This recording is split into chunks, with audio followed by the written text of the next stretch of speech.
Well, hello, everybody. Welcome to the next episode of Premiere Podcasts and BBS Film Productions Final Cuts podcast. We have a special guest today and a friend of ours and client. His name is Robert Marks. He is the co-founder of Projector, and I'm sure many other things he will tell us about shortly. Robert, great to have you on our show. Dan, thanks so much. Great to be here. Yeah. And that I'm special, but I appreciate the words. Oh, absolutely.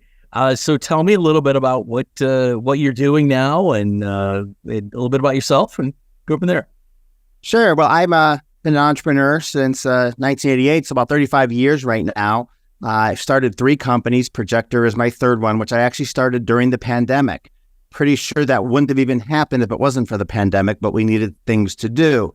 And in every one of my business I've started, I've identified mostly a problem with an opportunity and kind of went for it, not really knowing the industry I jumped in when I did it and figuring things out to solve problems and try and get traction through bringing on clients once the product's ready. Everything's always been in tech. Tech is very complicated. Tech is very troublesome. Tech always has bugs, issues, problems. Things will always go wrong, and your clients really rely on those services. So it's at times very stressful, but so far the first 2 businesses worked out great, which we could delve into. And Projectors still, we actually call our product in beta. We spent 2.5 years developing it. It works.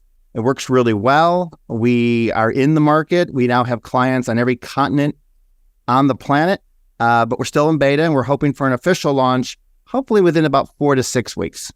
Yeah, it's been really exciting. You know, we had a little part of helping with the video aspect of it, and it's a really unique product that we look forward to getting out. We can talk a little bit more about that. But I guess before that, I kind of want to find out how you got started in business and what where you got to be where you are. Well, my father was an entrepreneur. Yeah. Very tech-oriented and very ahead of his time on what I'll call subscription services or reoccurring revenue models. So today we're used to cell phones reoccurring, Netflix reoccurring. We know all about software as a service or SaaS businesses where we used to buy Microsoft Office and now you pay a monthly fee to have Microsoft Office. Everything's gone that way. My father was that way back into the mid-1970s. He was in the burglar and fire alarm business. So but one thing that was great back then, it doesn't happen as much now, is we had a lot of freedom when we were young, but we always had family dinner together. And our family topic was pretty much my dad sat down and talked about his business and his trials and tribulations for an hour. And then you work there. When I'm 13, 14, 15, I'm in the stock room. Or I would go out with his technicians who were installing fire and burglar systems and pulling wires through big buildings. And then hanging out with these guys and going to fast food restaurants with them and listening to their stories. What is they 20 cigarettes during lunch inside of Wendy's, which is a different world. Great. So I really had that. And what I came from that is that I didn't want that life and world. I saw the stress he was under. I saw how tough business was, running every aspect to, covering the bills, covering payroll, covering taxes. But it was soon into my career, about 2 years, 8 months, and I realized I just didn't love working for other people and working for other people's dreams. And maybe that would have been different if I worked for people who I felt cared about my dreams, but that's rare to find too. So it was way back in the really early 90s, but right about in 89, 90, that cell phones were really starting to take off as a business person's tool. And I thought, wow, I should sell cell phones, and we're charging so much per month. And if I can get a monthly residual and put out as many phones as I can, I could build up a nice big, kind of nest egg or residual for myself. And I figured out how to do it and launched a cell phone business. And that's how I kind of started into being an entrepreneur. Timing was good there, huh? Well, yes and no. It was really good. That industry commoditized. And I went from, used to make money selling the phone, and you'd have about 36% margin on a client spending $350 a month. And within 5 years, you had to subsidize the equipment, so lose money up front. Margins went down to 19%, and the average biller was $150 a month. So you were just treading water. And it's because, it was a business person's tool when I started. And by the time I ended, there were phones on the shelves at Walmart. It just became really commoditized. But it was a great experience. The good news is I didn't lose money I just didn't really make any money and put in 5 years, but it was a great experience, and it helped me when I got to starting another business. Okay. And what was that? So that was becoming an internet service provider. Okay. So as the cell phone business was taking off, the internet came to play as well. And I was tech savvy enough. I, started using the internet right as it first came, access in probably early mid 1992. And it was, it was email. It was slow. Internet browsing was slow. If you wanted to go get a domain name, you probably could register something like Toyota.com or get IBM.com because no one had thought that they needed it yet. It was really early days. But the problem there was that businesses, which were still doing primarily, I'd say the small to medium-sized business, 25 to say 350 employees, they were still doing business by phone. Phone was 99% of their business, but they needed connectivity to the internet. And back then, internet was extremely expensive for a dedicated, solid connection. And there was not really many good choices for a dedicated connection. And I came up with a solution to go to businesses in Northeast Ohio with a low price, reliable internet connection. And I started, it was a B2B, so I only sold to businesses. I wasn't selling people dial-up and other consumer type products. And that really took off well. I really solved the problem in the marketplace. You'd go into a law firm that had 200 associates and everyone's email was a Hotmail email. Oh, man. And they were sharing 15 AOL dial-up lines. So it was a great world, and I really solved solutions. And then with the with voice over IP services becoming more viable in the early 2000s, I was able to then become a phone company. And then there was cloud computing and data center facilities that I was able to provide those services. So we really became a nice company, and that one was a good hit. That one I had a nice exit in December of 2015. And actually declared I was retired. I became an adjunct professor down at Ashland University. I'm actually at John Carroll University now teaching entrepreneurship, but I really thought I was retired from the business world. Yeah, I had an idea, the pandemic came, and I pursued that idea. And that's what Projector is for, I guess, round 3. Nice. So fast forward to now, tell everybody what Projector is. I think it's a great idea. Well, thank you. Projector is a video streaming service. And what happens when you start a company is you think you know exactly what you are, and then you can get derailed, or people could say, wow, I wish I could do this. I wish I could do that. And you kind of try and figure out what you really are. And then after about a year or two, you come back full circle to what your original idea was. To me, Projector is a video streaming service. If you know Netflix, you know what a video streaming service is. There's so many different video streaming apps now. What's the content on Projector? It's the one thing you can't stream right now. So if you do stream at home and you have a device, say an Apple TV or an Amazon Fire or Roku, there's many different devices. You're used to all these devices or all these streaming apps, and you could watch movies and television, documentaries. Now we all stream live. At least my family streams live, and people are every day. The one thing you can't stream is yourself, your home movies. Nowhere on Hulu, Paramount, Peacock, HBO Max, Disney Plus are you going to find your family vacation, your wedding, your honeymoon, the birth of your children. And what bothered me is I've been married for 27 years. I've known my wife 30 years. We have 4 children, 2 off the payroll. Boom. And how do you measure all that? Well, I measure it in gigabytes. I have 700 gigabytes of home movies and photos. And guess where they sit?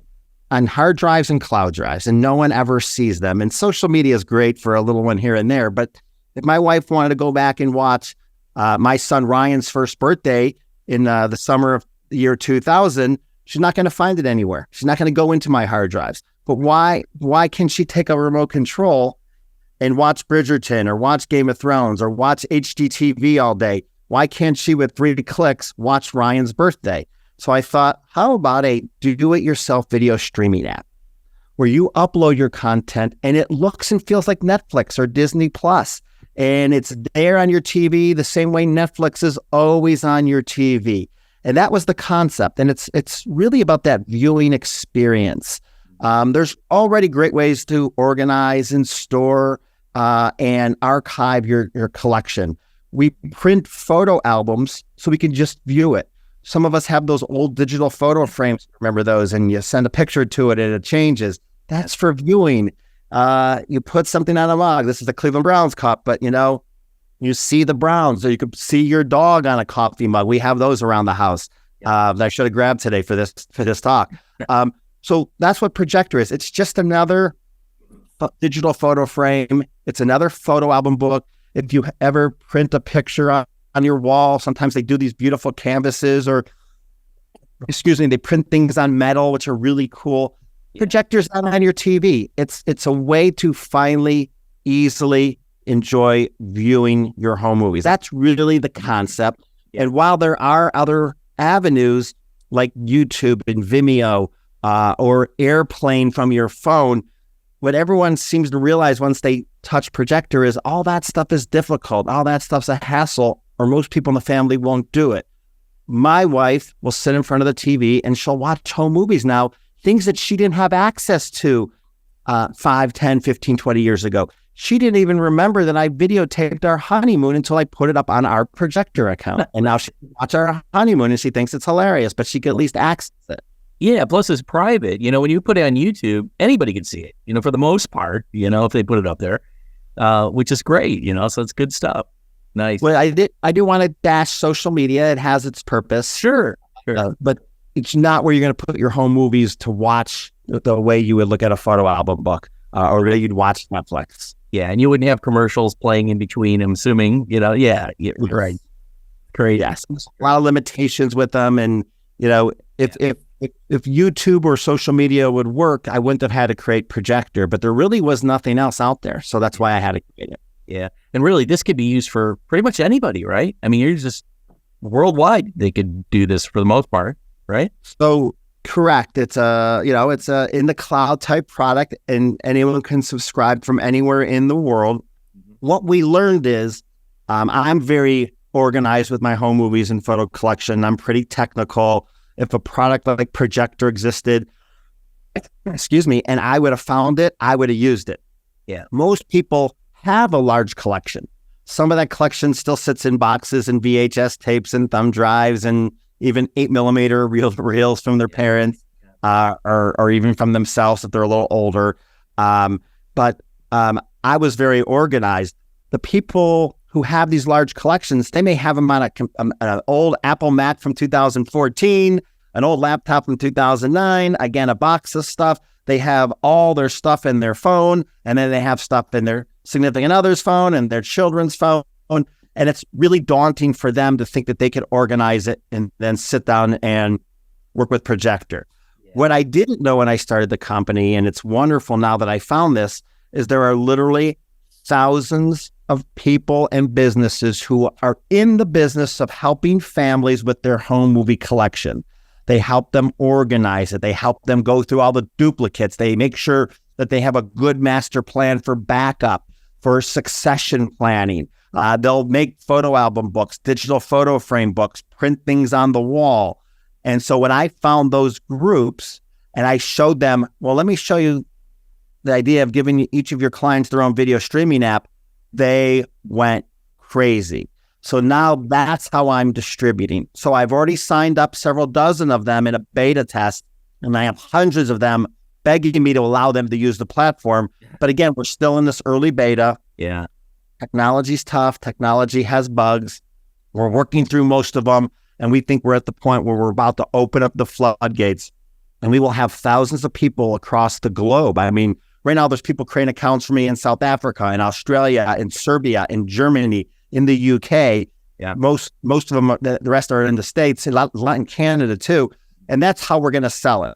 So nothing stops somebody from going to our website at projectorstream.com, and you can create their own account, but you can also reach one of these personal professionals. And it's also retailers. There's a lot of retailers around the world, or camera stores and video transfer type services.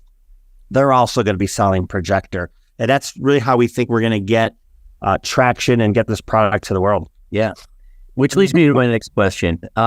So I know how this has affected your business, but maybe you can tell me how video has affected your marketing for this and how you utilize that within your company. Well, video is telling a story. And it's a way to tell a story in a 30, 40, 50 second, 1 minute, maybe at the most 2 minute story. And Projector sounds easy. It's a video streaming app. It's Netflix. And people do not get it. They really need that video to understand what we're trying to sell. Right. And to be able to create a video of a family enjoying Projector just awakens up the audience and says, oh my gosh, I get that and I want it. And there's a lot of nuance to it. There's an uploading flow for our product. There are ways to create your projector. There's a lot of nuance to it. And we make a series of videos. One thing that your company was so great with us is helping us make a series of tutorials because there's different functionality. And not every client wants to use every functionality. So you break it out into a series of 1 and 2 minute videos and they can watch it. How to download an app on, say, an Amazon Fire or Roku device. Everyone has that, but when they bought the Roku device, it already had Netflix and it already had maybe YouTube TV and it already had HBO on it, or maybe their son came over and added Amazon Prime Video, but they don't know how to do it. So you have to use video for that. And having a pop-up on your website, having a pop-up on your mobile app, versus people trying to go through with their limited attention span and try and understand a new concept is very difficult. But when a pop-up video comes in 30, 40, 50 seconds, they're like, wow, that's incredible. That's the power of video. And I could probably commission you to make about 200 videos a year and we still wouldn't make enough for all the need because video is so powerful. And it's so funny. You have to really set it for the lowest common denominator, no matter what it is. We had a product in the 80s and 90s. It was a screensaver, a stress reduction screensaver, which we got it rolled out into Office Max. And we made the mistake of putting a tech support number on there. And it shocked me how many people were calling over questions like remember CDs when they'd come out, the CD holders, what do I do with this cup holder that's coming out of my computer? Just crazy stuff like that. It's like, what do you do? But you do not put a cup on it. That's what you do. That's right. And don't close it. It's just for decoration. It's truly amazing. We have, this is a, mass consumer product. So most of it's online through email support and online chat. And it is amazing the questions you get. And what we do now to solve that is we send them links to the videos you've made. So how do I do this? Follow this link. And we say thank you. Because you have to go that, I guess that's somewhat friendly, the lowest common denominator, but that's what you're dealing with. It's true. It's absolutely true. Okay. So what do you think the future of this industry is going to be? If you were looking ahead, 5 years, let's say. Well, there's many different aspects to that. So, what we're focused on right now, because we believe streaming technology is here for a while. To say that there's not going to be anything after streaming technology would have been to say there's nothing after over-the-airwave TV or cable TV or satellite TV. But we do certainly believe over the next 5 years. So we're focused on getting subscriptions, getting mass. We're the first to market so you can have a video streaming app, which, by the way, a video streaming app that also plays slideshows. How many people could know how to play a slideshow on their TV? Well, because of Projector, my 84-year-old mother with her Roku TV can now play a slideshow. It's like playing a Netflix movie. Yeah. So we believe that we've got to get to market and get subscription service. What I do know is that whatever that next deliverable is, if there's something beyond streaming, and streaming's amazing. I mean, the internet and streaming and these devices, for me personally, what a great way to watch TV. We cut the cord in 2016. So we've been streaming now exclusively with no cable, satellite, or over the air for 7 years. Yeah. And the fact that it allows you to have an app on any TV and any place or any device you're at, right? Because it's all cloud-based, is so wonderful. We feel we've got to get our market share. If a technology changes, there's no reason why, just like CBS could broadcast over the air, they could broadcast on a streaming app, they could broadcast on cable, they could broadcast on satellite. We should be able to do the same thing. Yeah. What I don't know is where this is truly going. I had a personal need, 700 gigabytes, and my family not only couldn't see it, was never going to see it. And perhaps it was going to go by the wayside because if I left the planet tomorrow, what happens to my hard drive and my cloud drives? Who's going in there and grabbing this stuff? So Projector also allows things to survive, let alone be viewed. That's why I built Projector. Where is it going? I don't know. I know that a product like this should exist. Now, there were some alternatives. There's some companies where you could build call it a local server, where it will play movies, home movies and TV shows locally, and you could play them on maybe one TV or a couple in the house.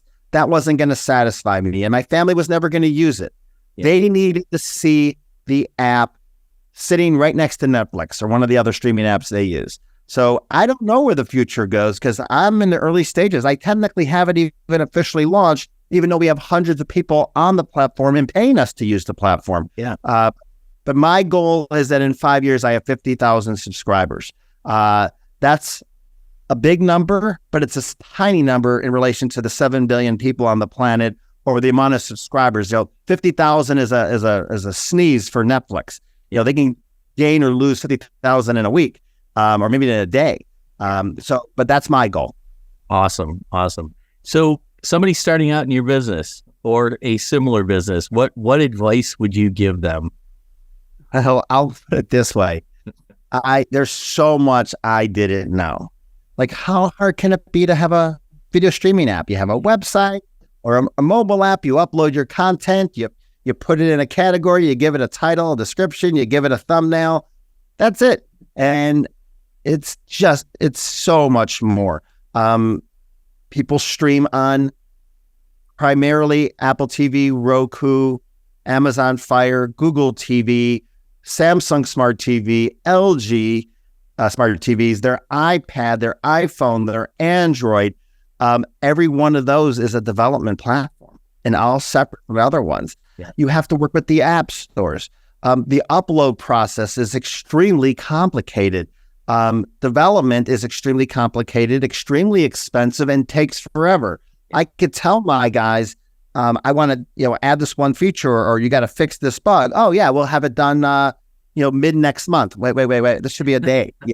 No, it's going to be 7-8 weeks because it all ties. So I would tell anyone this is beyond complicated.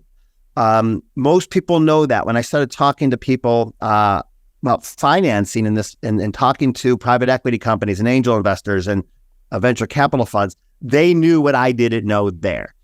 Then you have the other side of the equation, which is maybe even harder, probably significantly harder, is acquiring users, getting traction. Yeah. How are you going to get people to use it? Yeah. And of course, I'm like, well, I need it. So that's why I built it. Yeah. There must be millions of people like me, but reaching them if there are people like me. And then the fact that even if they want it, and I think every family should have their own video streaming app for their home movies and their family legacy, are they going to actually do the work? So that's been a big hurdle. So I would tell anybody, always pursue your dreams, believe in yourself. Failure is not just an option. It's going to be a fact. It's going to happen. But you got to, learn from that, pursue it. And even in our darkest days, whether it was my cell phone company or the internet company or now Projector, we always felt, boy, why did we do this? We always found a way. And with Projector, we see a big light at the end of the tunnel right now because we do have this great, vast distribution channel, and they're screaming at us to get the product right in their hands. And we're almost done developing the product. So my advice is, it's not easy. You don't know what you don't know. You don't know what you don't know. I guess a lot.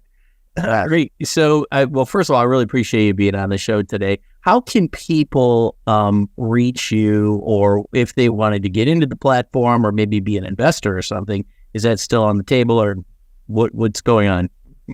Absolutely on all those things. What's really exciting for us now is now that we've developed it, we've got incredibly healthy margins. Talk about things we didn't know. We never thought we could achieve the margins that we can. And we have this distribution channel. Way better time to invest than 2 years ago. Because 2 years ago, I would have said there's a 99.9% chance you're going to lose your money. Now I think it's down to about a 40% chance you'll lose your money. So not so bad for an investor who's looking for big returns. And we have a great story to tell. My email, and we're going with projectorstream.com, kind of making sure people understand we're a streaming service. I'm Robert at projectorstream.com. I absolutely welcome an email, any thoughts, ideas. Would love to meet, hop on a quick Zoom. You could find me on LinkedIn, Robert Marks. Marks is Marks. You'll see co-founder Projector on there. I do have a direct business line. I don't know if I want to give phone numbers out here or not, Dan. It's up to you. But anyone can reach me. Certainly the email is probably the great way to start. Yeah, that's a good idea. Awesome. Well, again, we really appreciate you being on the show today, and I look forward to talking to you in the near future on things. And this will probably go out in a couple of weeks. Awesome, Dan. Thanks so much. This was awesome. Great.